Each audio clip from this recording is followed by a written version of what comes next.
Bueno, vamos con la cuarta frase o cuarta palabra. Está en Mateo 27:46. Cerca de la hora novena, Jesús clamó a gran voz diciendo, Elí, Elí, lama sabactani. Esto es, Dios mío, ¿por qué me has desamparado? Bueno, muchachos, hay que ser honestos en algo.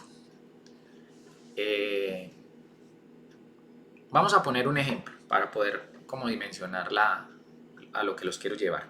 Supóngase que usted siempre ha querido tener una muda de ropa muy blanca y se la compró. Quiere su ropa blanca y como le pareció muy bonito, usted quiere darle a una persona que usted ama mucho otra ropita blanca. Y entonces usted se la da y la idea es que permanezcan blancos. ¿Sí o qué? Pero esta persona va y se tira a un pantano, ¿sí? Qué sé yo, a una marranera, para colmo mal escoge hasta mal olor, ¿cierto? Y apenas se ve sucio y todo llevado, ¿cierto? Quiere venir a abrazarlo o abrazarlo. Por supuesto, para usted sí tiene valor su ropa blanca.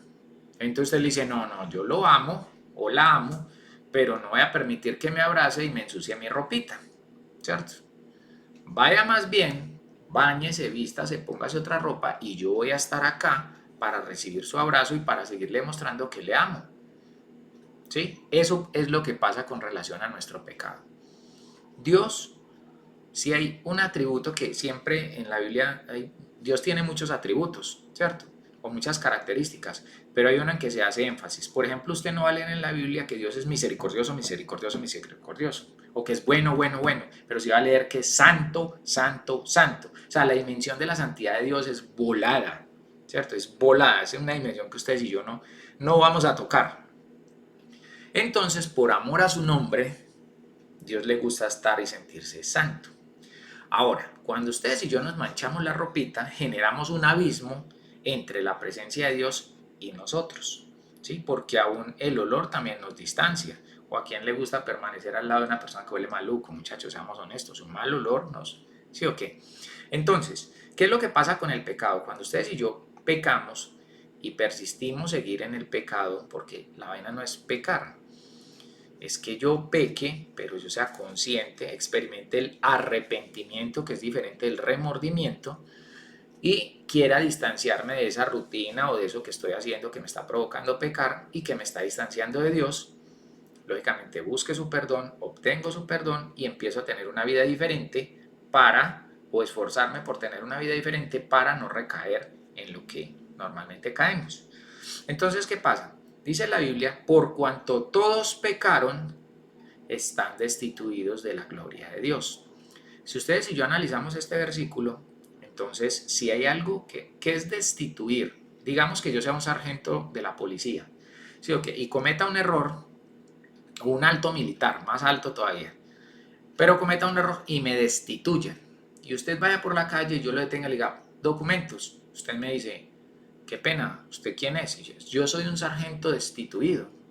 O yo fui sargento, usted no tiene autoridad en este momento, seguramente será su respuesta, para pedirme a mí papeles o para yo darle cuentas a usted porque usted no es autoridad. Fue autoridad, pero en este momento no es.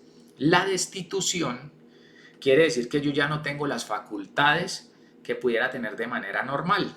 Entonces, ¿qué pasa con esto, muchachos? Cuando nosotros estamos pecando, la gloria de Dios no se manifiesta en nosotros. La gloria de Dios es una expresión que muchos cristianos utilizamos que a veces no sabemos ni qué es. Pero baja agua paisa, la gloria de Dios es lo siguiente. En nuestras reuniones nosotros solemos utilizar una expresión como esta. Yo le doy la gloria a Dios porque me ayudó a salir de esa deuda. Yo le doy la gloria a Dios porque me sanó, o porque sanó a mi mamá, o porque sanó a no sé quién. Con base en esos ejemplos, la gloria de Dios no es otra cosa que el favor que yo recibo de Dios. ¿Sí? Yo lo que estoy reconociendo es que Él fue el que lo hizo, pero el favor lo recibí yo. Entonces, cuando el pecado lo que hace es que me saca de vivir de los favores de Dios. Que si usted y yo dejamos de ponerle religiosidad y le ponemos inteligencia, sabemos que es mejor estar bajo la gloria de Dios que en religiosidades y en vainas que a veces se generan. Estamos. Entonces, ¿qué pasa acá? Dios sí había abandonado a Jesús en ese momento, porque en ese momento Jesús tenía su ropa espiritual súper manchada con los pecados suyos y míos, presentes, pasados y futuros. Así le duela al que le duela. Hay personas que esta expresión no les cabe en la cabeza, pero así es. Así es. Hay personas que rotulan que cuando usted empieza a buscar de Dios, entonces usted ya no va a volver a pecar. Mentira. Por favor, nosotros vamos a seguir pecando mientras estemos en esta condición humana, que sí vamos a vivir un proceso si ustedes y yo nos acogemos a lo establecido por la palabra de Dios y permitimos que el control del Espíritu Santo se manifieste en nuestra vida, sí. ¿Vamos a aprender a perdonar los que no sabíamos perdonar? Sí. ¿Vamos a dejar de ser vulgares los que por naturaleza éramos vulgares? Sí. ¿Vamos a dejar de tener muchas cosas? Sí.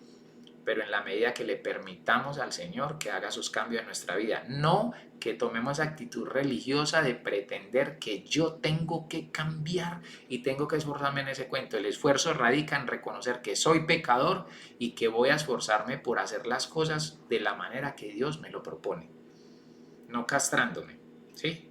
Que a veces, ay no, yo no miro mujeres, ay no, públicamente no, y yo, pero llego a mi ordenador y empiezo a buscar paginitas que no debiera buscar, nadie me ve, pero muchachos, muy al interior ustedes y yo estamos conscientes de que estamos fallando al principio, sí, o sea, es que donde el cristiano verdaderamente se demuestra cristiano es en la calle ante los demás, en su testimonio y en la intimidad, donde nadie nos ve. Entonces, esta parte es muy importante.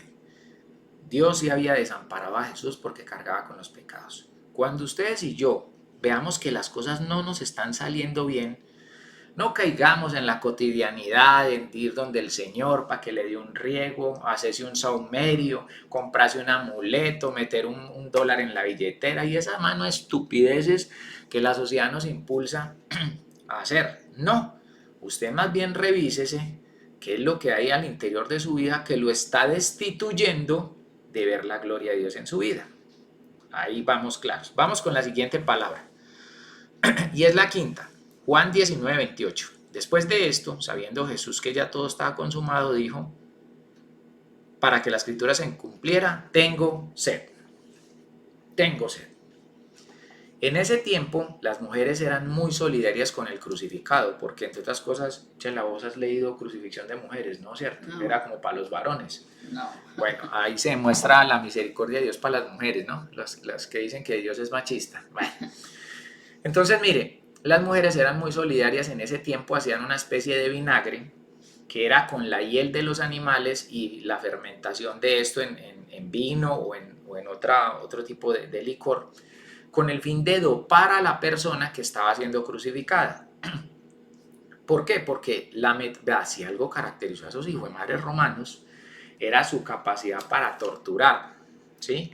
La flagelación del Señor Jesús, eso no fue un latiguito cualquiera, eso era un látigo de cuero, ¿cierto? Un cuero muy fino, que en la punta tenía unas puntas como de plomo y tenían una especie de garfios. Entonces, fuera de recibir el juguetazo, que era una cosa pues impresionante, era el que se clavara, que la puntica de plomo pegara en un sitio como pues estratégico, lógicamente el dolor, y digamos que la ganzúa o la puntillita pues que eso tenía, se clavaba en la carne. Cuando el tipo volvía a traer su látigo, pues se traía un pedacito de carne.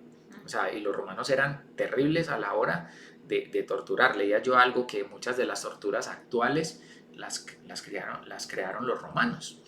Entonces, la crucifixión era una manera muy cruel y era una tortura lenta. Las personas no morían inmediatamente. Por eso se aterraron cuando Jesús murió rápido, ¿sí? Entonces, ¿qué pasaba? Resulta que por la posición que se asumía había una contrariedad entre la presión en el tórax y el dolor en las piernas. Entonces, ¿qué pecado? Las personas que estaban siendo crucificadas tenían que rotarse en ese dolor. Cuando sentían que su tórax se apretaba un poco y estaba apretando su corazón, entonces ellos estiraban las piernas para poder que su tórax tomara la dimensión normal, pero experimentaban un dolor terrible en sus pies, ¿sí? Entonces, las mujeres en solidaridad para eso hacían ese vinagre y se lo daban a las personas que estaban siendo crucificadas. ¿Por qué el tengo sed? Nótese que Jesús no se dirigió a las mujeres porque la Biblia es muy explícita. No se dirigió a las personas manifestándole su sed. Le está diciendo al Señor.